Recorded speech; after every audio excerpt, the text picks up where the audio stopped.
Deuxième point, c'est un conseil également, avant le rendez-vous, c'est important de bien préparer son dossier et de veiller à ce qu'il soit complet.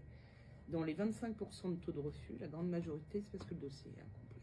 L'autre chose, et là c'est... Alors bonjour madame, vous nous expliquez très clairement ici que la cause du refus des visas vers l'Eldorado est le fait d'un dossier incomplet.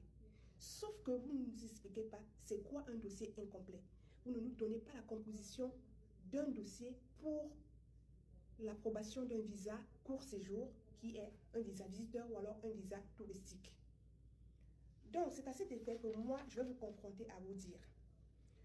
Écoutez-moi très bien les amis. Vu qu'ils ne veulent pas vous le dire, moi je vais vous le dire. En tant que juriste, je vais vous le dire. Voici la composition d'un dossier en ce qui concerne la demande de visa court séjour vers les États-Unis ou alors vers l'Europe. Il y a deux catégories de documents qui s'imposent aux candidats. Les documents obligatoires et les documents accessoires, voire complémentaires. En ce qui concerne les documents obligatoires, voici ce qu'il en suit. Vous avez besoin de votre passeport, la DS-160 et la page de confirmation du rendez-vous pris à l'ambassade.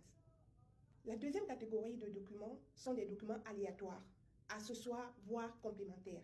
Il s'agit ici, 1. de la preuve de l'hébergement, entre autres une réservation d'hôtel ou alors une lettre d'invitation d'un proche dans le pays où vous partez séjourner. Deuxièmement, la preuve de revenus justifiant de la capacité à s'autofinancer durant son séjour. Ça peut être des attestations de salaire ou alors attestations de compte bancaire. D'accord? Et ça reste des documents aléatoires. Ce n'est pas obligatoire. Pourquoi je dis que ce n'est pas obligatoire? Et j'insiste là-dessus, avec preuve à l'appui. Lorsque l'ambassade vous envoie un email 2 ou 3 jours avant votre rendez-vous dans leurs locaux, ils vous précisent très bien que venez avec des documents obligatoires qui sont les suivants: votre passeport, votre DS-160 ou votre page de confirmation. Dites-moi que je n'ai pas tort, les amis. J'aimerais que vous confirmiez ça ici, d'accord? Parce que vous allez arrêter de mener en bateau les candidats qui veulent voyager vers l'Eldorado.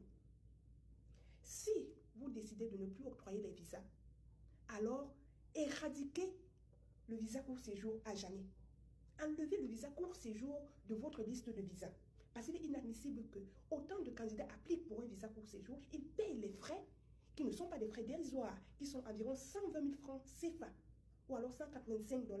Et aujourd'hui, même encore, apparemment, ça va augmenter, ce sera à 250 $. Après qu'ils aient payé ces frais, vous ne remboursez pas les frais et vous refusez le visa, soi-disant le dossier a été incomplet. Ou basé sur quoi pour dire que le dossier a été incomplet?